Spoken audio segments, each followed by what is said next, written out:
नमस्कार, आप देख रहे हैं न्यूज़ एट 10। मैं हूं अजय मिश्र। शुरुआत करते हैं हेडलाइंस के साथ।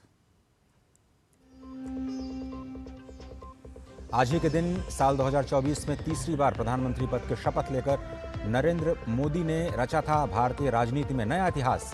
इस मौके पर पीएम मोदी ने कहा, इंफ्रास्ट्रक्चर से लेकर डिजिटल क्रांति आज भारत की एक अलग पहचान।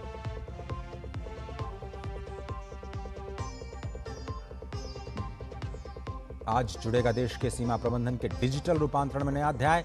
केंद्रीय गृह और सहकारिता मंत्री अमित शाह करेंगे लैंड पोर्ट मैनेजमेंट सिस्टम का शुभारंभ।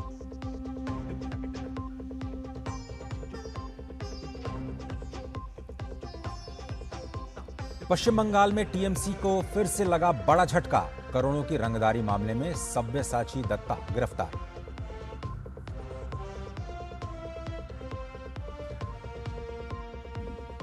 इतिहास रचने को तैयार जोजिला टनल आज हासिल होगा ब्रेक थ्रू। जम्मू कश्मीर और लद्दाख के बीच साल भर होगी ऑल वेदर कनेक्टिविटी।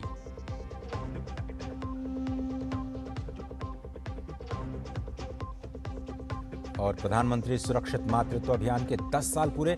आज से राष्ट्रव्यापी समारोह की शुरुआत। पिछले एक दशक में आया है सुखद बदलाव।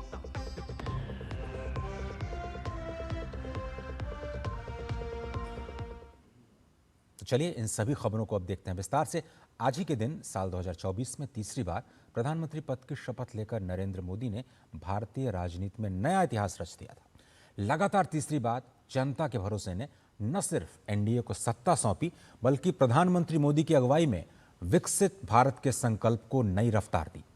मोदी सरकार के 12 वर्ष पूरे होने पर पीछे मुड़ करके देखें तो उपलब्धियों की लंबी सूची है, जिन्होंने देश की विकास यात्रा को नई दिशा दी है। मैं नरेंद्र दामोदर दास मोदी ईश्वर की शपथ लेता हूं। राष्ट्र प्रथम के मंत्र के साथ मोदी सरकार का तीसरा कार्यकाल तेज फैसलों और तेज विकास की पहचान बन चुका है। देश के 26 शहरों तक मेट्रो नेटवर्क पहुंच चुका है। नई रेल लाइनों, एक्सप्रेसवे, हाईवे और बड़े पुलों के जरिए कनेक्टिविटी का विस्तार लगातार हो रहा है। जम्मू का चिनाब ब्रिज हो या फिर रामेश्वरम का पंबन ब्रिज, विश्व स्तरीय आधारभूत संरचना नए भारत की तस्वीर पेश करती है। सुरक्षा के मोर्चे पर सरकार का फोकस साफ नजर आता है। नक्सलवाद के खिलाफ निर्णायक कार्रवाई ने देश को नक्सल मुक्त बना दिया है। ऑपरेशन सिंदूर ने दुनिया को यह संदेश दिया कि नया भारत आतंक के खिलाफ सिर्फ प्रतिक्रिया नहीं देता, बल्कि जरूरत पड़ने पर निर्णायक जवाब भी देता है। मोदी सरकार की 12 वर्षों की यात्रा सामाजिक और आर्थिक बदलाव की उल्लेखनीय सफल कहानी है। 25 करोड़ से अधिक लोग गरीबी रेखा से बाहर आए हैं, जबकि 81 करोड़ लोगों को हर महीने मुफ्त अनाज उपलब्ध कराया जा रहा है। प्रधानमंत्री आवास योजना के तहत 4 करोड़ से ज्यादा परिवारों को पक्का मकान मिला है और जनधन योजना के जरिए 58 करोड़ से अधिक बैंक खाते खोले गए हैं। स्वच्छता और बुनियादी सुविधाओं के विस्तार में भी व्यापक बदलाव आया है। 12 करोड़ से अधिक शौचालय बने, 16 करोड़ घरों तक नल से जल पहुंचा और उज्ज्वला योजना के तहत 11 करोड़ से ज्यादा एलपीजी कनेक्शन दिए गए। आर्थिक सशक्तिकरण पर भी सरकार का जोर है। 57 करोड़ से अधिक लोगों को बिना गारंटी ऋण मिला है। पीएम स्वनिधि योजना के तहत 74 लाख रेहड़ी पटरी विक्रेताओं को मदद पहुंची है, जबकि अनुसूचित जाति और जनजाति के उद्यमियों को 15,000 करोड़ रुपए से अधिक का ऋण दिया गया है। कृषि क्षेत्र में पीएम किसान सम्मान निधि के जरिए किसानों के खातों में 4.3 लाख करोड़ रुपए से अधिक की राशि पहुंचाई गई है। सामाजिक सुरक्षा कवरेज 3 गुना हुआ है।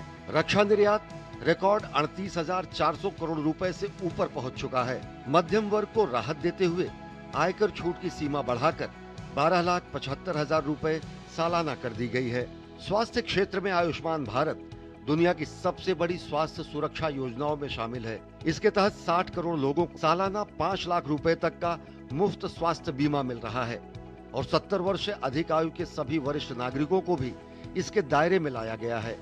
एक तरफ एनडीए रखो, दूसरी तरफ भारत के लोगों के सपने और संकल्पों को रखो, तो मैं कहूंगा NDA, new India, develop India, aspirational India. और इसी सपने और संकल्पों को पूरा करना ये हम सबका संकल्प भी है, कमिटमेंट भी है और हमारे पास रोड मैप भी है। विकास भी और विरासत भी, इस मंत्र के साथ मोदी सरकार अब 2047 तक विकसित भारत के लक्ष्य को पूरा करने के लिए अपने तीसरे कार्यकाल में 3 गुनी रफ्तार से कदम उठा रही है। कल्याण, विकास, सुरक्षा और आत्मनिर्भरता के 4 पहियों की ये विकास यात्रा आने वाले वर्षों में और गति पकड़ेगी।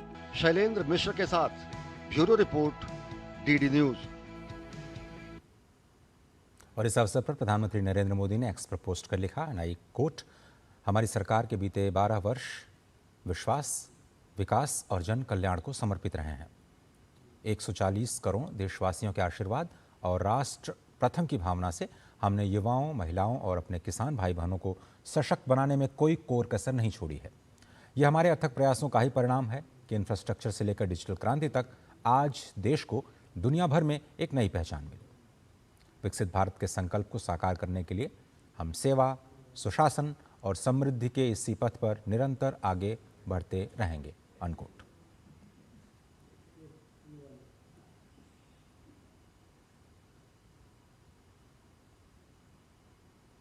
और हमारे संवाददाता सौरभ दत्ता कोलकाता से जुड़ रहे हैं, मधुरेश नारायण जुड़ रहे हैं पटना से और सुमन बोराना अहमदाबाद से, सिंपल नायक भुवनेश्वर से। चारों ही संवाददाताओं का स्वागत न्यूज़ 10 में। सबसे पहले चलते हैं अहमदाबाद और बात करते हैं सुमन बोराना से। सुमन, मुख्यमंत्री के तौर पर 12.5 वर्ष गुजरात में और उसके बाद अब राष्ट्रीय राजनीति में देश की आर्थिक उन्नति को लेकर के 12 वर्ष किस तरह से देख रहे हैं? गुजरात कैसे देख रहा है कि उसका मॉडल अब देश के विकास को भी एक नई दिशा दे रहा है? जी बिल्कुल, हम सब जानते हैं कि गुजरात आज एक ऐसा स्टेट बन चुका है जो अन्य सभी राज्यों के लिए एक मॉडल के रूप में उभरता है। चाहे फिर विकास की बात हो, इंफ्रास्ट्रक्चर की बात हो, टूरिज्म की बात हो या किसी भी तरीके के डेवलपमेंट की बात हो, गुजरात जो है वो सभी राज्यों के लिए एक मॉडल के रूप में सामने आता है। बेशक जब प्रधानमंत्री गुजरात के मुख्यमंत्री थे तब भी उन्होंने गुजरात के विकास के लिए कई कार्य किए और जब मुख्यमंत्री के तौर पर कई ऐसे सपने जब उन्होंने देखे और वो जो प्रधानमंत्री बने उसके बाद भी उन सपनों की जो सौगात है वो हमेशा गुजरात को मिलती रही है। गुजरात के लिए जब हम सबसे बड़ी बात करते हैं तो हम सभी जानते हैं कि पूरे विश्व का सबसे बड़ा स्टैचू ऑफ यूनिटी जो है वो गुजरात को दिया है। पूरे विश्व का सबसे बड़ा स्टेडियम वो भी गुजरात के पास है। तो ये सभी जो विकास की परियोजनाएं हैं वो देश दुनिया के लिए ये दिखाती हैं कि किस तरीके से इन बीते दशकों में, एक दशक में, 12 साल में किस तरीके से डेवलपमेंट जो वो हुआ है। चाहे हम सेमीकंडक्टर की बात करें तो सेमीकंडक्टर हब के रूप में गुजरात जो है वो पिछले कई सालों से उभर कर सामने आ रहा है। हमने देखा ही है कि कुछ समय पहले ही गुजरात में कई नई सेमीकंडक्टर के जो प्लांट्स हैं वो लगे हैं। सेमीकंडक्टर ना सिर्फ देश भारत के लिए बल्कि कई देशों के लिए जो है वो एक एग्जाम्पल बन के सामने आ रहा है सेमीकंडक्टर के रूप में। जब हम मेट्रो सर्विस की बात करते हैं तो जब प्रधानमंत्री ने 2019 में अहमदाबाद में मेट्रो का इनॉग्रेशन किया था तब 35,000 पैसेंजर जो है वो रोज के मेट्रो से ट्रैवल करते थे। तो वही आज वो संख्या जो है वो करीब 1.5 लाख पहुंच चुकी है। तो चाहे हम ट्रांसपोर्टेशन की बात करते हैं, डेवलपमेंट की बात करते हैं, हर रूप में जो गुजरात है वो उभर कर सामने आ रहा है और कई बड़ी परियोजनाएं जो है वो गुजरात के लिए जो है वो लोगों को दिख रही है। यहाँ पर जब हम जॉब स्किल्स की बात करते हैं, अपॉर्चुनिटीज की बात करते हैं तो वो सभी अपॉर्चुनिटीज जो हम बाहर कहीं देखते हैं या जिसके लिए लोगों को बाहर जाना पड़ता है वो भी आज यहाँ पर जो है वो देखने मिल रही है। प्रधानमंत्री नरेंद्र मोदी के विजन से ही जो गिफ्ट सिटी, जो फिनटेक सिटी जो हम बोलते हैं कि विश्व की बेस्ट फिनटेक सिटीज में से गिफ्ट सिटी जो है वो गांधीनगर में स्थापित हुई है और पिछले कुछ समय से उसका काफी अच्छी तरीके से विकास जो है वो लगातार हम लोग देख रहे हैं। तो वड़ा प्रधान को आप लोग मिस करते हैं? गुजराती लोग देश में जब देखते हैं नेतृत्व करते हुए तो वहां पर क्या बातें होती हैं?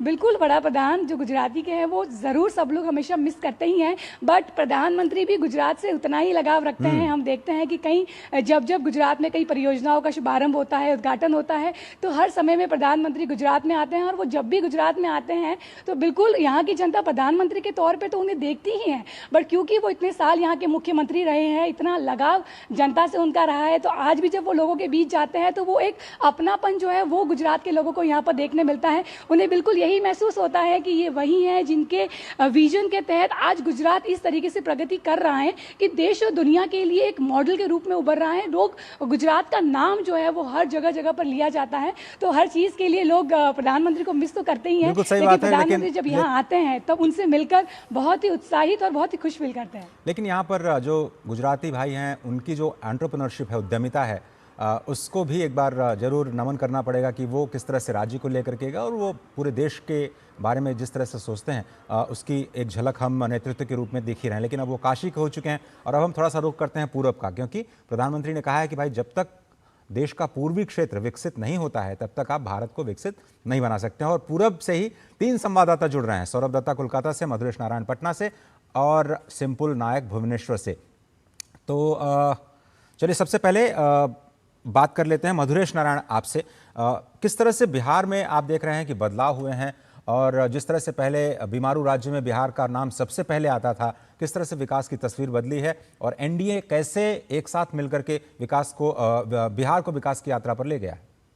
हाँ, बिल्कुल सही आप कह रहे हैं कि आज से 2 दशक पहले बिहार की जो पहचान थी वो एक बीमारू राज्य के रूप में थी, एक ऐसे राज्य के रूप में थी जहां से लेबर एक्सपोर्ट किए जाते थे। जो आम लोग होते थे वो लेबर के फॉर्म में बिहार से निकल करके दूसरे राज्यों में जाते थे, काम करते थे। लेकिन आज जब बिहार में डबल इंजन की सरकार है तो निश्चित रूप से जो छवि है वो कंप्लीट बदल रही है। आज जिस तरह से गर्मी पड़ रही है, मैं आपको बताना चाहूंगा कि 2 दशक पहले की अगर बात करें, लगभग 15 साल पहले की अगर बात करें तो बिहार में राजधानी में पटना में 5 से 6 घंटे बिजली मिलती थी और आज प्रधानमंत्री नरेंद्र मोदी ने एनटीपीसी नवीनगर जो कि औरंगाबाद में है एक बड़ा मेगा प्रोजेक्ट की शुरुआत वहां से की है। वहां से बिजली उत्पादन शुरू हो गया है। सेकंड चरण जो है एनटीपीसी का, वहां पे उसका जो प्लांट है वो भी तैयार हो रहा है। तो निश्चित रूप से बिहार जो है वो बिजली में भी आत्मनिर्भर बन रहा है। इसके अलावा सोलर प्लांट को लेकर के भी कई लेवल पे काम हो रहे हैं। लखीसराय में कजरा एक प्रोजेक्ट है, यहाँ पर लगभग 301 मेगावाट बिजली जो है वो सोलर एनर्जी से प्रोड्यूस की जाएगी, जबकि 495 मेगावाट बिजली का स्टोरेज कैपेसिटी वहां पर डेवलप किया गया है, जो कि बिहार को बिजली के क्षेत्र में एक नई ऊंचाई देगा। इसके अलावा अगर हम शिक्षा की बात करें तो जिस तरीके से केंद्र सरकार की मदद से समग्र शिक्षा अभियान के तहत बिहार के स्कूलों का विकास हुआ है, जिस तरीके से वहां पे अलग अलग एक्टिविटीज कराई जा रही है, आज जो गवर्नमेंट स्कूल के बच्चे हैं वो प्राइवेट स्कूल के बच्चों से बेहतर कर रहे हैं, उनके साथ कंधे में कंधा मिला करके खड़े हैं। इसके अलावा अगर हम बात करें, चूंकि बिहार एक कृषि प्रधान राज्य भी है, तो अगर हम बात करें कि करोड़ों ऐसे किसान हैं जिनको आज पीएम किसान योजना का लाभ मिल रहा है। इसके अलावा वो हॉर्टिकल्चर में आगे जा रहे हैं। पीएम का ड्रीम प्रोजेक्ट है ड्रिप इरिगेशन को लेकर के। ड्रिप इरिगेशन से बिहार में सैकड़ों एकड़ जो जमीन है उसकी सिंचाई हो रही है और बेहतर वहां पर क्रॉप यील्डिंग जो है वो किसान पा रहे हैं और निश्चित रूप से उनकी जो आय है वो भी बढ़ रही है। इसके अलावा अगर हम बात करें पीएम आवास योजना के लाभ की, दोस्तों आप कह रहे हैं कि जो जन कल्याण की योजनाएं हैं वो बिहार के लोगों तक पहुंच रही हैं और बिहार में जो इकोसिस्टम है, जो पहले भय का वातावरण था, जो एक नकारात्मकता थी, उसमें बड़ा बदलाव आया है और अब विकास के बारे में बिहार सोचता है और जो युवा हैं वो भी अब देश को नेतृत्व देने के लिए तैयार हैं। इस वक्त हमारे साथ जुड़ रहे हैं सिंपुल नायक भुवनेश्वर से, उनके पास चलते हैं और उसके बाद सौरभ हम आपके पास आएंगे कोलकाता में। सिंपुल, कभी सोचा था कि भुवनेश्वर देश का पहला स्मार्ट सिटी बनेगा? स्मार्ट सिटी के तौर पर भुवनेश्वर में आप देख रहे हैं और ख़ासतौर पर कोस्टल इलाके जो उड़ीसा के थे वहाँ के विकास की यात्रा पर हमें ले चलिए। साथ ही साथ विकास के साथ जो विरासत आपके राज्य से पूरी दुनिया तक जा रही है उसके बारे में थोड़ा सा हमारे दर्शकों को बताइए। पिछले 12 वर्ष कैसे बदला ये पूरा का पूरा राज्य?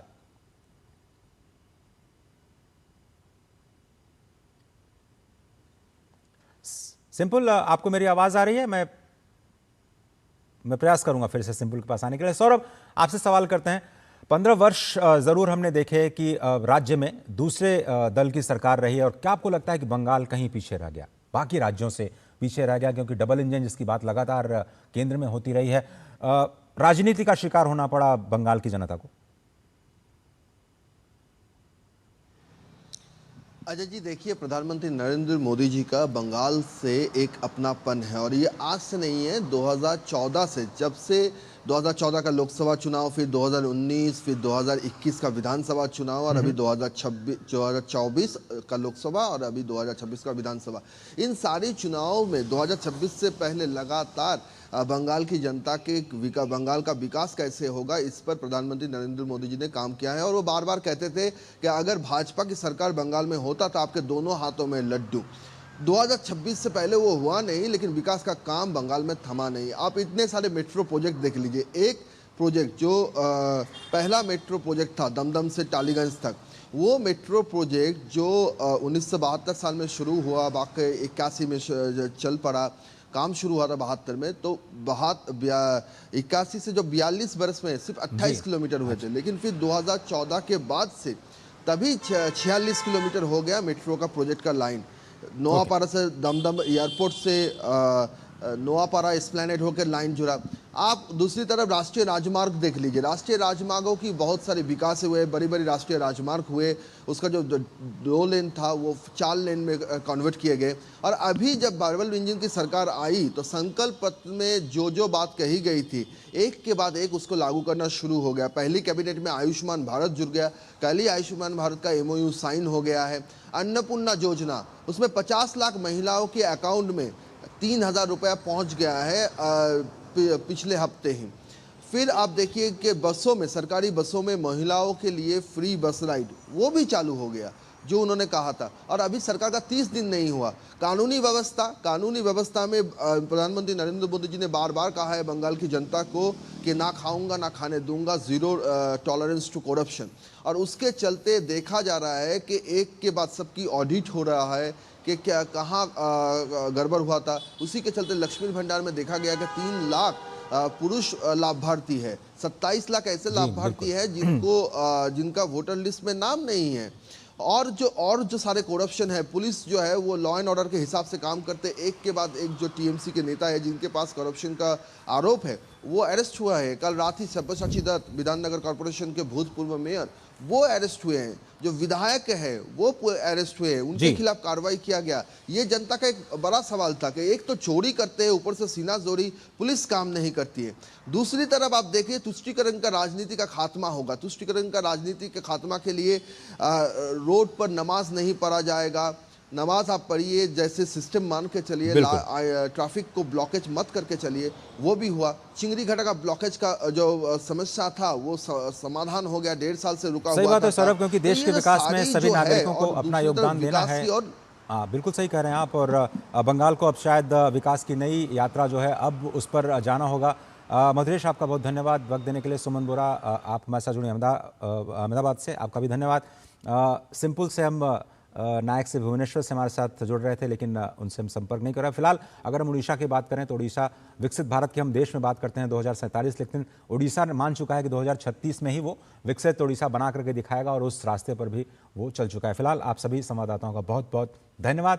एक छोटा सा ब्रेक लेते हैं न्यूज़ 10 में और उसके बाद खबरों का सिलसिला जारी।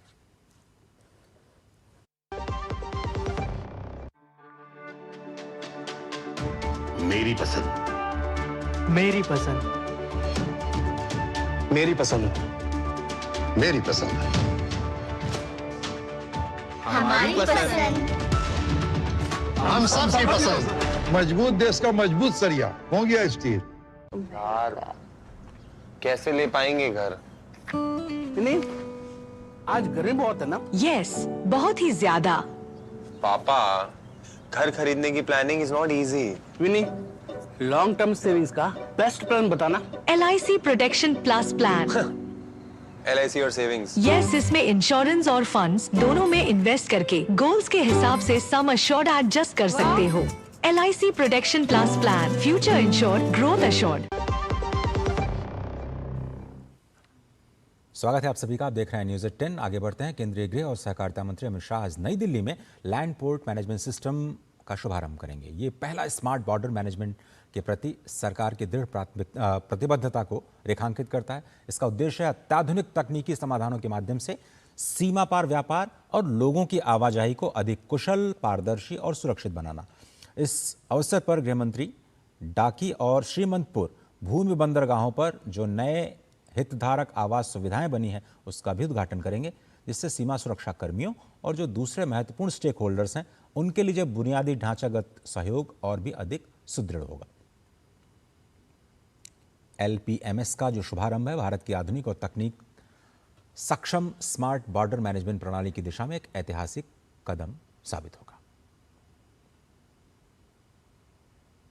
तो देश के 15 ऐसे स्थान जिनको कि लैंड पोर्ट के तौर पर जाना जाता है, जहां से लोगों की आवाजाही होती है, व्यापार का आदान प्रदान होता है, उसको बिल्कुल आधुनिक बनाने की तैयारी है। और पूरा लैंड पोर्ट मैनेजमेंट सिस्टम है क्या, वो आपको बताते हैं। ये एक ऐसा डिजिटल प्लेटफॉर्म है जो कि भूमि बंदरगाहों को जोड़ता है आपस में। लॉजिस्टिक्स और नियमों की सारी जानकारी यहाँ पर रहती है, सुरक्षित रहती है और रियल टाइम अपडेट होती है वो सारी जानकारियाँ।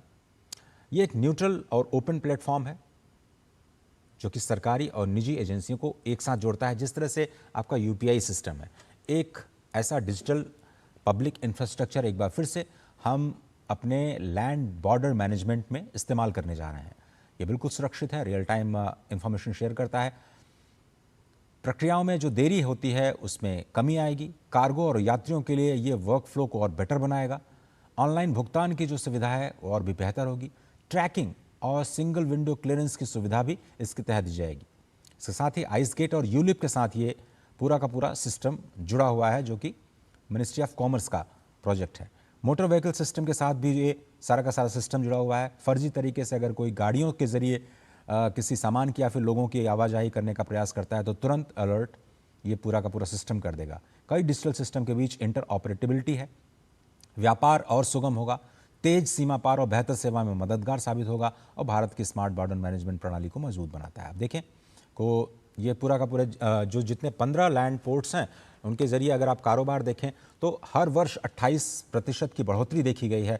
पिछले 10 वर्षों में इसमें कई गुने की बढ़ोतरी देखी गई है इस पूरे बॉर्डर मैनेजमेंट के सिस्टम में और बहुत सारे लोगों की, लाखों लोगों की आवाजाही भी होती है। ऐसे में स्मार्ट होना इस सिस्टम का बहुत ही इंपॉर्टेंट है। आगे बढ़ते हैं। जोजिला टनल आज इतिहास रचने को तैयार है। श्रीनगर और लद्दाख को हर मौसम में सड़क संपर्क से जोड़ने वाली जोजिला सुरंग परियोजना में आज 13 किलोमीटर से अधिक खुदाई के बाद ब्रेक थ्रू हासिल होगा। सुरंग के निर्माण कार्य में ब्रेक थ्रू स्थिति को कहते हैं जब सुरंग की खुदाई दोनों दिशाओं से पूरी हो जाती है, बीच में मिल जाती है। ये परियोजना इसी महत्वपूर्ण चरण तक पहुंचने जा रही है। इस पर अभी तक 6,500 करोड़ रुपए की लागत आई है और इस परियोजना को अब एशिया के सबसे लंबी सड़क सुरंगों में से एक माना जा रहा है। करीब 13.15 किलोमीटर लंबी सुरंग को हैदराबाद की company mega engineering and infrastructure limited द्वारा समुद्र तल से 11,578 फुट की ऊंचाई पर बनाया जा रहा है। इस तरह से ये दुनिया की सबसे ऊंची सुरंग बन रही है और ये सुरंग सोनमर्ग से लगभग 24 किलोमीटर और श्रीनगर से करीब 103 किलोमीटर दूरी पर स्थित है।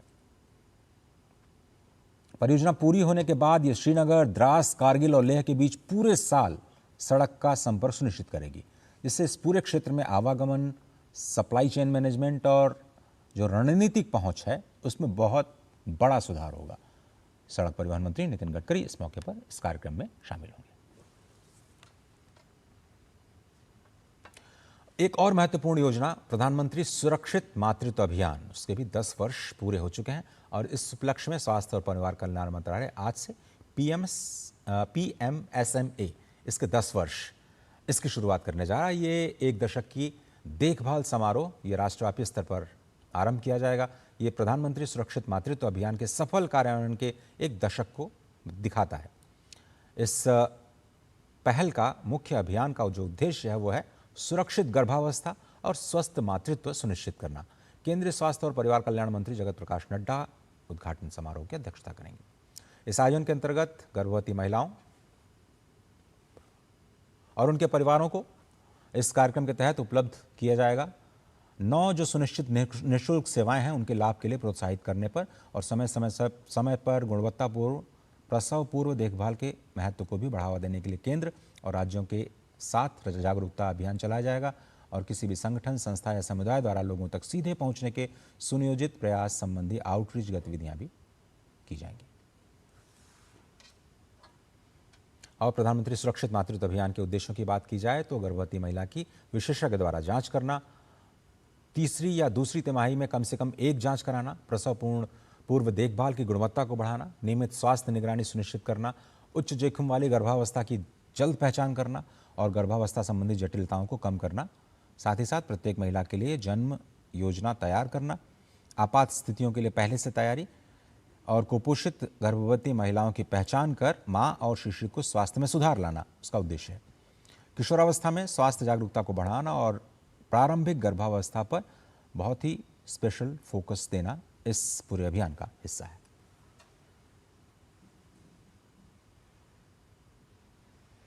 तो न्यूज़ 10 में फिलहाल इतना ही। पूरी टीम को दीजिए इजाजत। नमस्कार।